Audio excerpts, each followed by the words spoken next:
नमस्कार, स्वागत है आपका मेरे चैनल पर।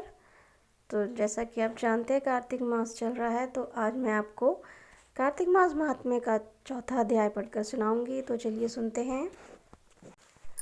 ब्रह्मा जी को अभिमुख करके नारद जी विनीत भाव से बोले कि हे भगवान, आप कृपा करके कार्तिक मास का कोई उत्तम व्रत सुनाइए। तब श्री ब्रह्मा जी बोले कि हे पुत्र, परम पवित्र और पापनाशक नक्त व्रत विधिवत करने से सौभाग्यवती स्त्रियां मनोवांछित फल पाती हैं। इसलिए यह नक्त व्रत विशेषकर सौभाग्यवती स्त्रियों को अवश्य ही करना चाहिए।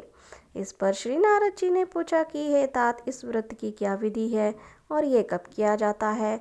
नारद का यह प्रश्न सुनकर ब्रह्मा जी ने प्रसन्न होकर कहा कि हे पुत्र, यह अति गोपनीय व्रत है, किंतु तुम्हारे स्नेह से यह कार्तिक मास का व्रत कहता हूँ, सो तुम सावधान होकर सुनो। आश्विन शुक्ल की पूर्णमासी को प्रातःकाल उठकर शौच आदि से निवृत्त होकर दंत भोजन करें और फिर संगम नदी, सरोवर, कुंड व कूप अथवा घर पर ही स्नान करें। व्रत के एक दिन पहले सिर नहीं धोवें और व्रत वाले दिन विधि पूर्वक स्नान करके पवित्र भावना से विधाता का स्मरण करें तथा व्रत का संकल्प इस प्रकार करें। हे जगत के रचयिता और कर्ता, आप कृपा करके मेरे पतिदेव की रक्षा और मेरी संतान की वृद्धि कीजिए। और फिर सूर्य जाप करके सूर्य को नतमस्तक प्रणाम करें। उस दिन सुंदर वस्त्र आभूषण धारण करें। दिन में भोजन कदापि नहीं करना चाहिए और न ही जलपान करना चाहिए, अर्थात वह दिन भजन कीर्तन में व्यतीत करें। ब्रह्मा जी ने कहा, हे पुत्र, सायंकाल में हमारा ब्रह्मा जी का चांदी के पात्र में दूध डालकर पूजन करना चाहिए। सोना, चांदी, तांबा, मिट्टी की ब्रह्मा की प्रतिमा बनावें, फिर उसको लाल वस्त्र पहनावें और विधि पूर्वक पूजन करें और चांदी के पात्र में रखे हुए दूध को सोने की मथनी से मथें तथा साथ ही प्रार्थना करें कि हे ब्रह्मा जी, मुझे भोग आदि के लिए गौ प्रदान करके मेरी संतति की वृद्धि करिए। मेरे पतिदेव को धन धान्य युक्त और चिरायु कीजिए तथा बहुत से दास दासियां प्रदान कीजिए।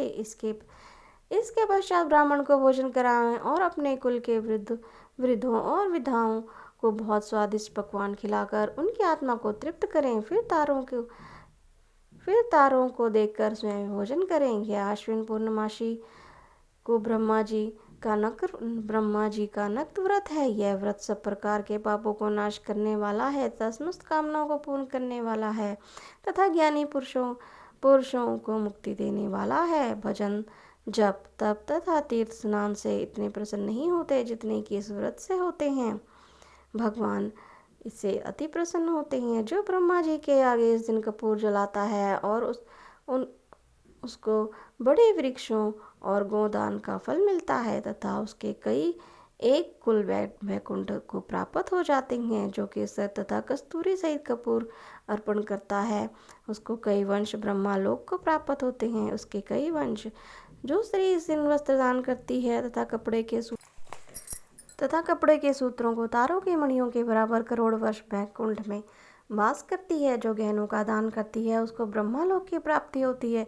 जो स्त्री हृदय में ब्रह्मा जी का रूप तथा मुख में ब्रह्मा जी का नाम लेती है और मस्तक पर निर्माल्य धारण करती है, वह सदैव सौभाग्यवती और प्रतिव्रता रहती है। इस प्रकार अश्विन शुक्ल पूर्णमासी को स्नान पूजन कर ब्राह्मणों को भोजन तथा वृद्धजनों का पूजन करना चाहिए।